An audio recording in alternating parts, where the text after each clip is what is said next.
жапырмай. Мен қазақтың мұңы, мөлдіреген жүрегімде таныстым мұң тілімен. Жылағанда жүрегім күн топалап, қуанғанда күлкімнен түн түрігін. Руым көп солардың аттарындай, мінезім бар таулардың қатпарындай, жырым бар бабалар хаттарындай, әжімім бар бейнеттің таттарындай.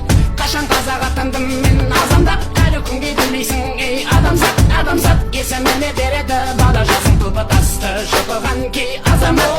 Ару жолда мал терде бала белде, уайым түбі теңіз ғой бара берме. Жігер керек, жыр керек, жалау керек, қайрат түбі бұт төгіл қарал елге.